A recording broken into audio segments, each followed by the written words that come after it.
Now this is a watch that'll get you laid. You know what I'm saying? They call this the Hey guys, it's Cam from Craft and Tailored, and in this episode of What Is On My Wrist, we are talking about a Mac Daddy baller watch, which I am kind of a bit obsessed with. It's a 1987 Rolex Day-Date, AKA the Prezi. Reference is 18038. So 18038 is a single quick, meaning that the date is a quick set or jumping date, hacking date, whatever you want to call it. But it's a quick set date function, whereas the day you still gotta, you know, go backwards and etc. But it's nice that it's single quick.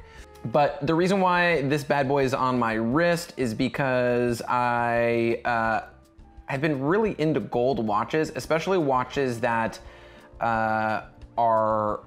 there's this weird thing that happens with old gold. It actually will oxidize. It doesn't rust or anything like that, but it actually will take on like a purplish kind of rosy patina. My friend Eric Wind loves it when I say rosy patina, rosy patina, rosy patina. Get right here, Rosy patina, rosy. Okay, so this is a really incredible watch, 18038, it's from 87.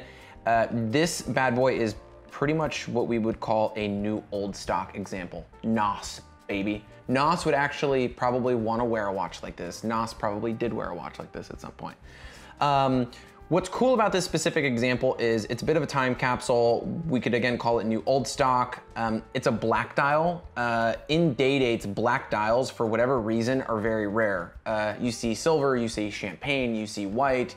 Very infrequently you see white, but very uncommonly you will see a black dial. And so I think that, I don't know if it was a popularity thing. I think black and gold looks killer.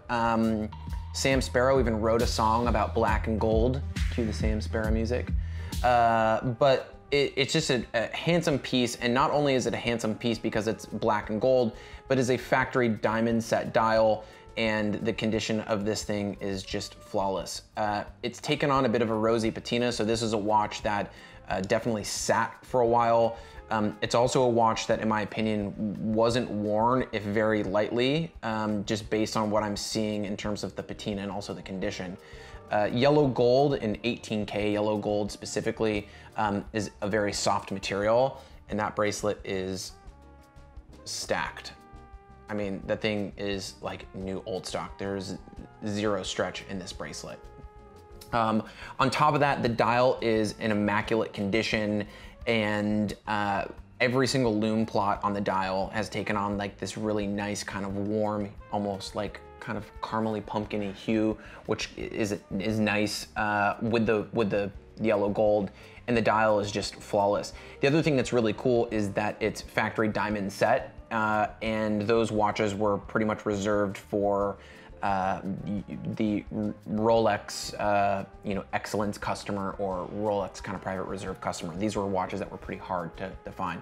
The cool thing about the Rolex 18038 is that it is a bit of a transitional piece. So the watch does, kind of fall in between what we would call like a vintage 1803, which is not quick set at all, versus like a double quick. It's kind of right there in the middle. The Rolex Day-Date is one of the most iconic and beautiful watches in the Rolex catalog, and the Rolex Day-Date earned the nickname the President after it had been rumored that President Dwight Eisenhower had been wearing one. But in any case, in reality, Eisenhower actually wasn't wearing a president. He was wearing a yellow gold Oyster Perpetual.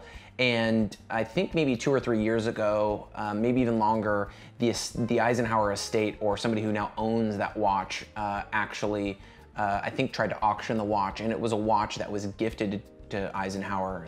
Really cool history behind that watch. But for whatever reason, a lot of presidents actually wore the Day-Date. Kennedy, Johnson, Ford, Reagan, Nixon, Roosevelt, they all wore, the Day-Date model in yellow gold. So very, very cool. So the case on this is 110% unpolished. It's really nice to see a watch like this in factory condition, making this very much a collector's item. Again, we'll say this again, rosy patina.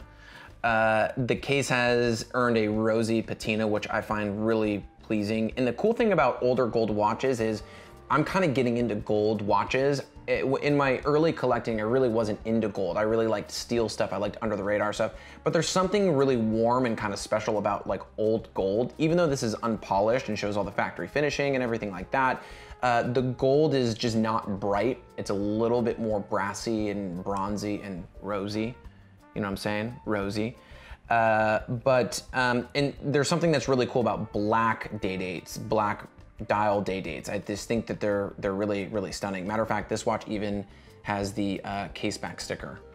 The other thing that's kind of cool about this specific example is it does retain its original inner outer box and some of the original paperwork, which is really, really cool. So this is called like the Rolex Jubilee font, which is pretty cool. They actually have a couple of dials that have this similar like Rolex pattern on it, which is kind of atrocious, but cool at the same time. And then the other cool thing about the Rolex Presidents of this era, they would come in this piano lacquered wood box, which is really, really cool. We actually have the original sponge insert in there and the original horseshoe on the suede in there. I think we've got the original instruction booklets with it, the original card. So we've got a translation paper. I believe we've got a date card and the original instruction booklet, which is pretty cool. So the reason why, again, I'm featuring this piece is it's just a time capsule. It's a black dial, which is rare. It's also diamond set black dial, which is kind of double rare. And the condition of the piece is just insane. So worthy of some wrist time, worthy of discussion. The watch is currently available for sale on our website. I've seen an uptick in desirability on day-dates. I think that the day-date reference range was a little bit sluggish in the past years. I think the sport models were definitely taking precedence over a lot of like the day-dates and date-just and things like that. But I'm seeing an uptick in gold and especially vintage gold watches. So these are definitely climbing, and this one is a superb example. I will provide a link in the description below so that you guys can check it out. But again, this one is offered for sale at the time. I wouldn't imagine that it would last much longer. So be sure to check it out. Thanks for tuning in, guys. Be sure to like, comment, and subscribe, and we will see you in the next episode. Thanks for tuning in. See you later.